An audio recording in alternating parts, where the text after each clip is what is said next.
liempo. Guys, yan no, kumukulo na yung ating liempo. Yan po ay gagawin nating lechong kawali. Lechong kawali ang gagawin natin yan. Hintayin lang natin yan na yan ay kumulo at lumambot.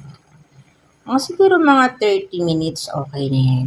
Yan po ay mayroong bay leaf. Ayun, nakikita nyo. Yan o. Meron siyang dahon ng laurel. Meron siyang maraming bawang. Pati balat, sinama ko na. Alam nyo guys, napanood ko yun dun sa chef eh. Sabi niya, mas maganda daw isama na pati balat kasi daw yung flavor ng garlic ay nanduroon sa balat. Ayan. Isang ulo po ng bawang ang ilagay ko dyan kasi yan ay siguro ito mga 1 kilo mahigit. Tapos, nilagyan ko lang yan ng suka.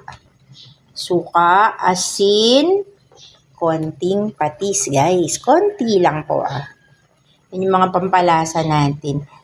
Konting patis, konting asin, suka, paminta, dahon ng laurel, at bawang. So, yun lang.